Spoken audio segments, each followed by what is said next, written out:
Good evening, I'm Jeremy Fernandez. Welcome to the program. Tonight, as tensions rise on the Korean Peninsula, we're joined from Seoul by the Shadow Foreign Affairs Minister, Penny Wong, and meet Australia's only hijab-wearing stand-up comedian, breaking down stereotypes one joke at a time. One of the biggest stereotypes is, can I laugh? Like, she's Muslim, how can she be funny? It's like, oh my gosh, she's speaking. Who let her speak? On stage, I can say whatever I want, and you're there to listen. But first tonight, the Australian government is going where only Iceland hasn't, becoming the second last member of the OECD to start a space agency. The government won't announce the agency's budget nor the details of its powers until a full review of the industry is completed next year. But there is the promise of jobs being created because miniaturisation of satellites has made it cheaper than ever to launch into space. Michael Vincent reports. Over half a century ago, Australia was at the forefront of space research. Woomera, the second Black Knight ballistic rocket test vehicle, is ready for firing. The countdown is completed, and the Black Knight starts to blast off. Rockets and missiles were tested at Woomera in outback South Australia with regularity. Even in the 1980s, families gathered to watch the odd launch. Thought it was a good night for it. It's clear sky, should be good. We do a little bit of star watching, but mainly for the launch, just for the fun of it. Something you mightn't see again in your lifetime. In the 90s, Americans came promising to create a spaceport of reusable rockets. We know the people are here who can make this thing happen. Now Woomera is much quieter, but both sides of politics are excited once more. I am pleased today to announce that the Australian government will be establishing a national Australian space agency. Labor also launched plans for an agency today. Developing opportunities to grow the Australian space industry by 10,000 jobs over 5 years, with the appointment of an agency whose job it is to attract new investment. Investment in new technologies is the key message today. The government is quick to point out it's not creating a space exploration agency. It's not about some 1960s view of saying we're going to put man on the moon and that it's all a government-funded project. This is about recognising space industry has changed and we should be a part of that new dynamic. I don't expect this to be a giant NASA-like agency. That's not what we need to be. We need to be a place that can, be very, I would say, lean and innovative, be able to adapt to, an industry which is changing. Australia has already invested in space research infrastructure, be it in Tidbinbilla or the massive square-kilometre array in WA. Now it's a matter of smaller startups. Australia has this huge landmass. We, more than almost any country on planet Earth, can benefit from using satellite technologies to manage our country. Things like water theft in the Murray-Darling Basin, blue-green algae blooms in rivers, remote communities having broadband, we've seen that with the NBN. These are Australian problems, and we're looking at solving them using Australian assets, and we're looking for the Space Agency to facilitate that process. This current revolution has been dubbed Space 2.0 because payloads and rockets are smaller, lighter and much more affordable. The satellites that UNSW recently launched were of the order of a couple of 100,000 to develop and put into space and operate. Similarly, the price of launching into space is becoming much cheaper. Companies like SpaceX, who actually put the price of launching per kilogram on their website, is helping to drive down the cost of launch across the board. Researchers and industry both say they don't want a handout. What we're looking for from a space agency is not subsidies. We're looking for a facilitation role, where it makes doing business in space much easier. Australians are now playing catch-up in a very different kind of space race.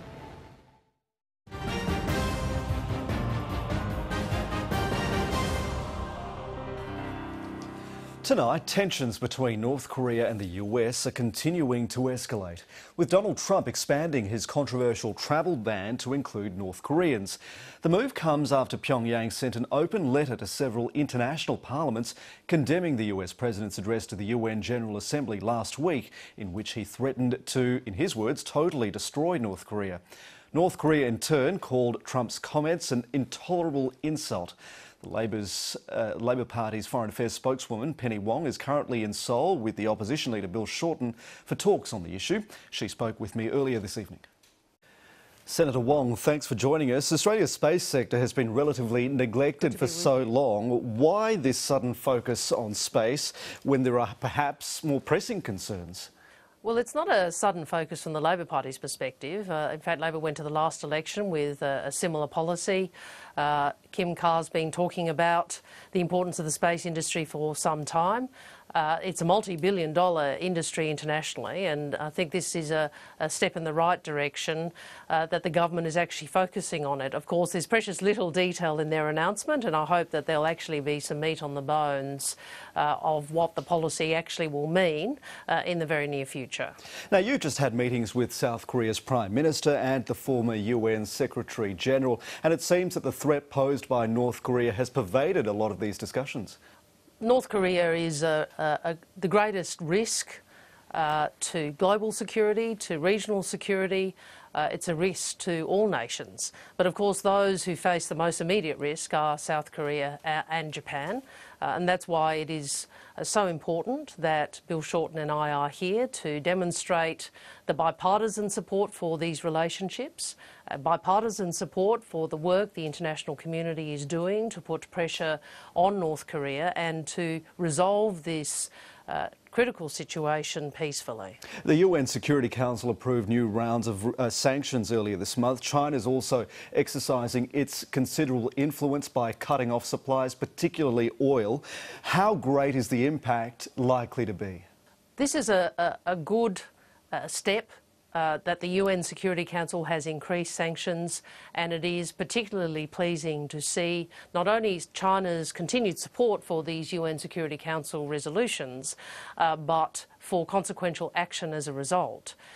We do know that China has a particular relationship with North Korea, and it, along with the rest of the international community, should continue as they are doing, which is to put pressure on the regime, a regime which is quite prepared to violate international law, to violate UN Security Council resolutions, and as I said at the outset, we all know that they pose the greatest risk to peace and security in our region and indeed globally. The exchanges between Donald Trump and Kim Jong-un have become increasingly bitter and personal as well.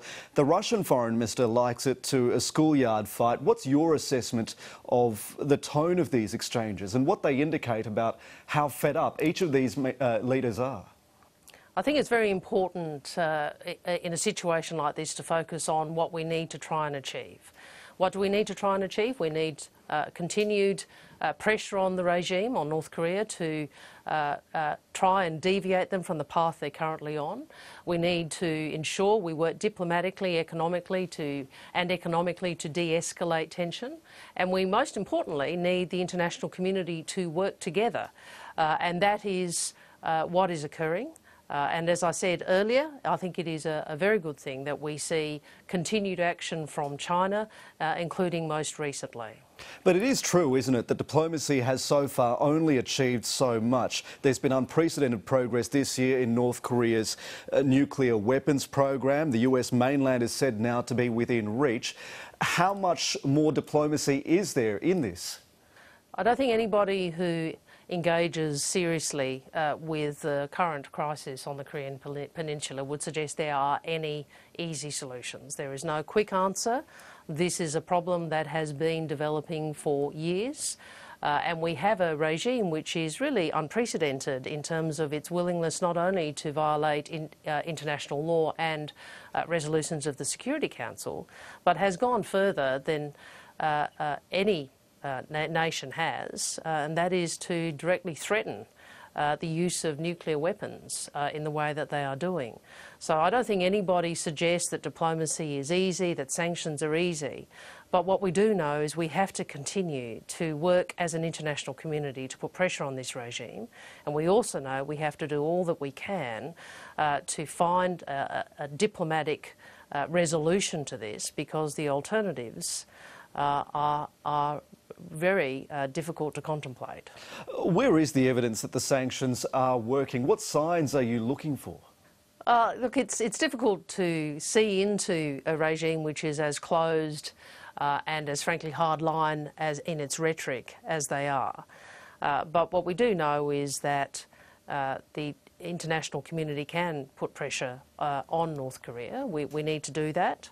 And we also know that China is in a position to place greater pressure than many other nations because of its particular relationship. And we know China, to its credit, is cooperating in the UN Security Council and has recently implemented those sanctions, including in relation to both imports from and exports to North Korea. Now, this is important.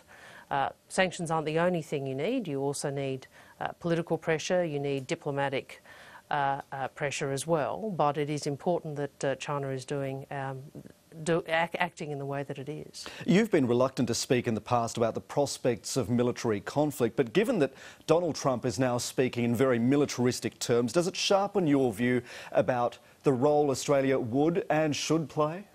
Well, I don't think people in positions of, in my position or in the position of someone like the Foreign Minister Bishop or Minister Payne should be speculating on hypotheticals. I think that Secretary Mattis, the Defence Secretary, was right when he talked about the consequences of military action. I'm here in South Korea with Bill, and you only need to speak to people here to understand the immediate risk that they face. So I think it is important not to engage in hypotheticals. Are the actions that we're seeing from the US and the language that's coming out of the US provocative and ultimately helpful or unhelpful? I think the United States is expressing the view that the world has, that this regime does pose a threat, a risk to global security. But I think rather than getting into commentary about who said what, we need to focus on the fundamentals here, and they are as I've outlined. We need continued pressure on the regime. We need the international community to work together. We need to work as in a united way to de-escalate and to resolve this peacefully. What sort of commitments is South Korea seeking from the Labor Party in terms of support, or should the Labor Party be in government if a conflict were to break out? The leaders that we've met today, I think, are seeking continuity in terms of the bilateral relationship. That's why it is important for us to be here, to demonstrate continuity, to demonstrate bipartisan support, and to demonstrate our keenness to understand from their perspective their assessment of the current crisis, the current issues that they are facing, and how the world might best deal with what is a very difficult situation. But bipartisan support for the relationship, bipartisan support for regional stability, those are important principles. I mean, what happens here, what happens in North Asia, matters to Australia. It matters to us. It matters in terms of both regional stability, but also Australia's security. Now, you're heading to the demilitarised zone tomorrow. What are you hoping to achieve there? Well, I've not been there before. Obviously, it is good to see firsthand the situation. Just as it's good to engage with the US military, who are obviously auspicing that visit, as well as the meetings we've had today with the Prime Minister and Member of Congress and the Governor. I think it's very good to firsthand understand, to gain a firsthand understanding of the perspective of South Koreans on the current issues facing them. Senator Penny Wong, thanks for joining us. Good to be with you.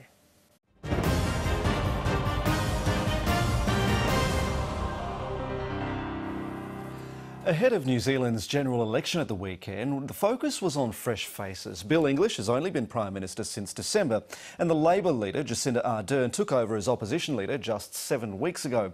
But after an inconclusive result, it's the old guard that will now define the country's future. Preliminary results put the incumbent National Party on 46% of the vote, well ahead of the Labor Party's 35.8%. But New Zealand's proportional representation system means that, as expected, neither won enough seats in Parliament to govern alone. So the game of negotiation begins. The Labor leader, Jacinda Ardern, says she plans to reach out to the so-called kingmaker in New Zealand politics, the former Deputy Prime Minister and New Zealand First Leader Winston Peters, whose party claimed 7.5% of the vote. But he may go the other way and form a coalition with the National Party. Patrick Gower is the political editor of the New Zealand broadcaster News Hub. He joined me earlier from Auckland. Patrick Gower, welcome to Lateline.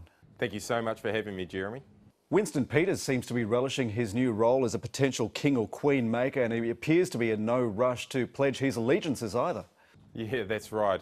Despite, both major parties or the major blocs, I guess, the centre-right National Party virtually getting a majority, and then the centre-left bloc, which is made up by the larger Labor Party and the Green Party, actually getting pretty close as well. Neither of them can form a government without Winston Peters, or Uncle Winston, as people call him out here, and talk today that he's actually spending the day, rather than negotiating, doing stuff like washing his boat or fishing for flounder, which is a flatfish here, a very tasty one actually, lives in estuaries like the one near his sort of family home, so it sounds like he's taking it pretty easy and trying to get a bit of flounder to put in the pan for dinner. And is that part of the theatre, to keep the other leaders on their toes on what their offerings and potential concessions might be? Yeah, it definitely is. It's actually there to sort of take the steam out of things, let everyone have a bit of time to think about what the actual options are. But Winston Peters has been here before. This is the third time in history that he has chosen the government in New Zealand. He did it in 1996, when he actually took 3 months and spent several days fishing. New Zealand never forgave him for that. He came back in 2005 and he actually chose the other side. The first time around he went right, the second time he went left, and that time he did it a lot quicker. And he will actually be back at work on Wednesday and start hammering out a deal. So just a little bit of theatre today. So what are some of Winston Peters' negotiables and non-negotiables? We know he favours lower immigration and the abolition of seats specifically set aside for Maori representation. He's also against raising the pension age, which National wants to do. How palatable are these policies to either of the major parties? Yeah, well, pretty much just going through the bottom lines now, because they're central. That's what we call them out here, bottom lines, and Winston Peters has a number of them.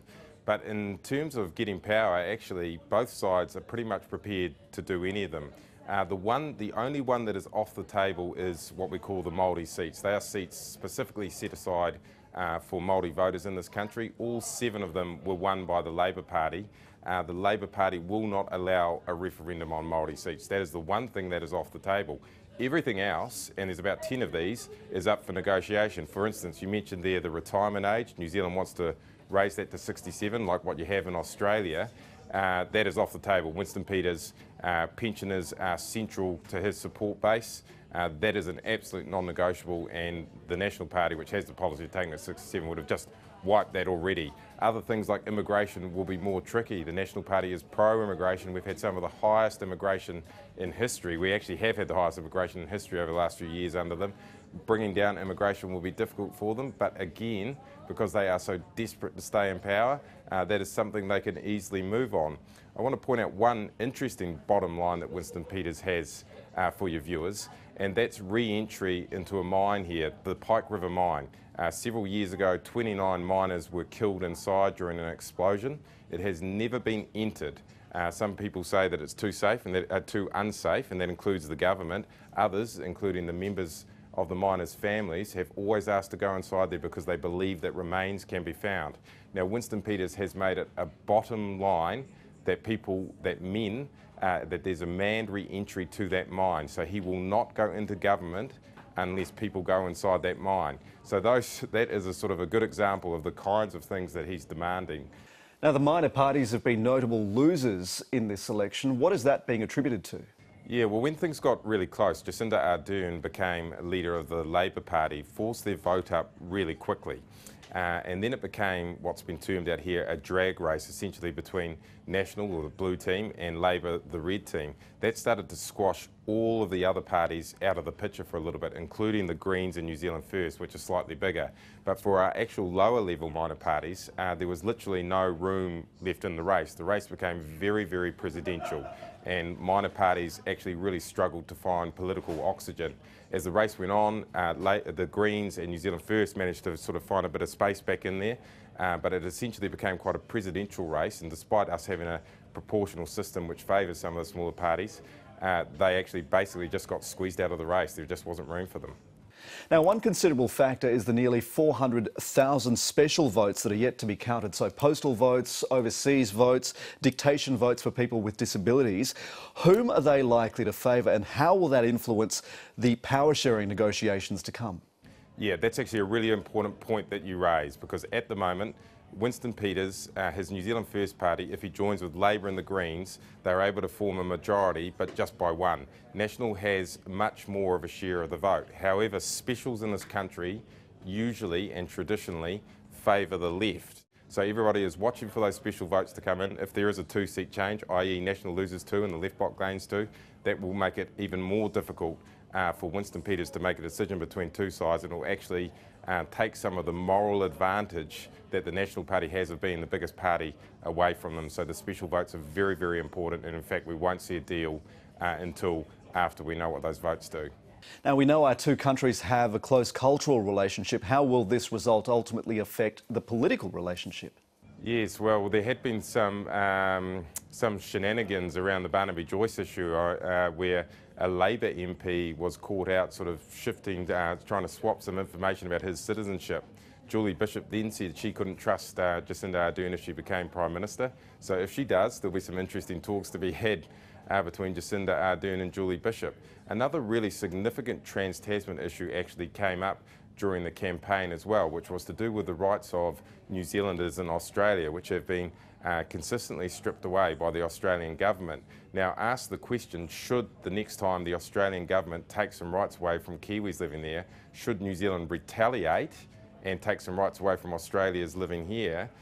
Bill English from the National Party said no, that's not the way we do things, that's not how the relationship works. But Jacinda Ardern said yes, if she's Prime Minister and Australia makes a move against our citizens there, she will retaliate as Prime Minister and take rights away from citizens here. So if Jacinda Ardern becomes Prime Minister, we will certainly see some changes in that relationship at the top level between the two governments. Patrick Gower, we're out of time. Thanks for joining us. Thank you.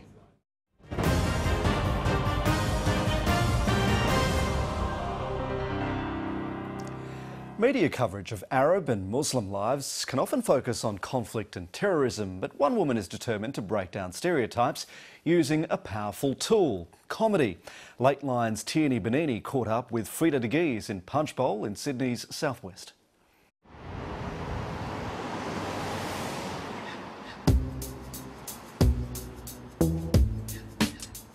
My name's Frida.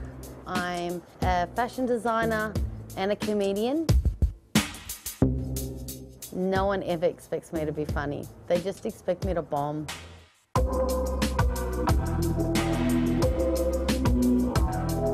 us a real one. They give me a Medicare that I can swipe. It's simple. Yeah. I never wore the scarf. I had body piercings, I had different coloured hair, and I probably got to 20, 21, and I said, that's it, I'm going overseas and I want to travel the world. And I ended up going to Michigan. And I ended up staying there for 5 years, and that's probably when things started to change.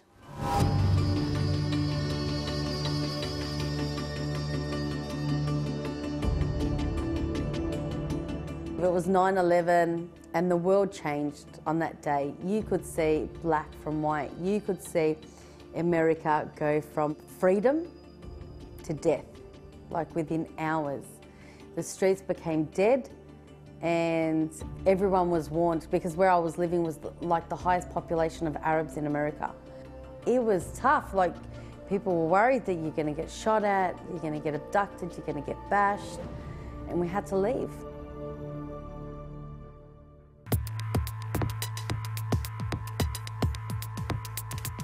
I started to go through like a depression, losing my identity, you know, because I had to change so many times to fit in. Into Australia, into America, into being so many things, and I just felt like I was lost and I couldn't deal with it anymore. And so I would watch comedy day and night. That was my release, watching.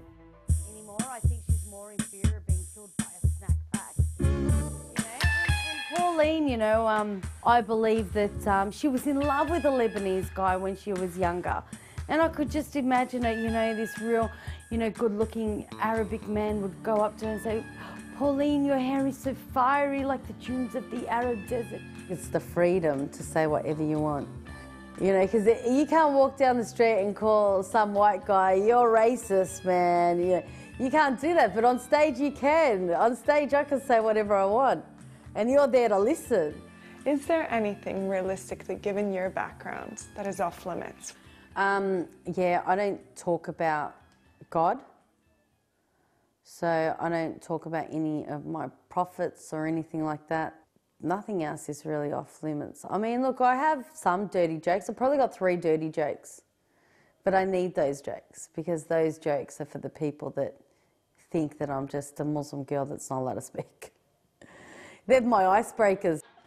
Yeah, well, you probably are surprised to see that a Muslim woman does have a libido. Well, I do, and I take it everywhere. I carry it in my backpack. See, I'm not a terrorist, but I'm a bloody terror in the bedroom. Well, if I keep going like this, I think I'm going to be the first Muslim that's bombed and live to tell the story. One of the biggest stereotypes is, can I laugh? Like, she's Muslim, how can she be funny? It's like, oh my gosh, she's speaking. Who let her speak? She's not allowed to speak. How can she be out this late? The street lights are on, you know? Hello, come watch some comedy. I'm really, really funny. I think sometimes people in the Arab community get offended by some of my jokes. Because they are a little bit on the of the edgier side. We're not allowed to talk like that in front of an audience. I was wondering, why haven't I ever seen any Lebanese men on the Australian Olympic swim team? And I worked it out, right? It's because Lebanese men are that hairy, it's like swimming through seaweed.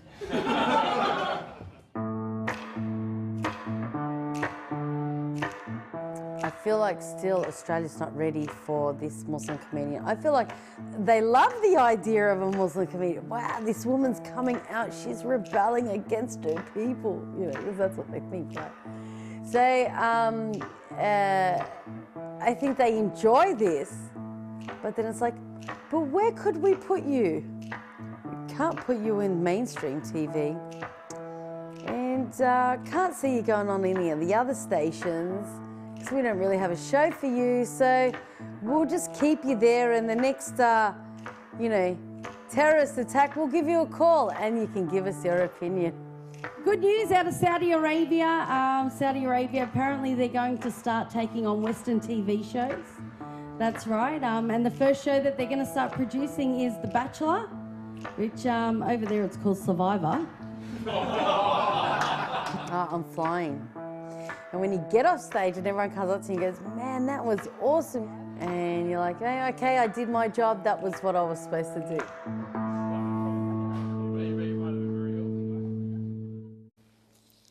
And that's all for Lateline. You can find tonight's stories and interviews on our website. From all of us, good night.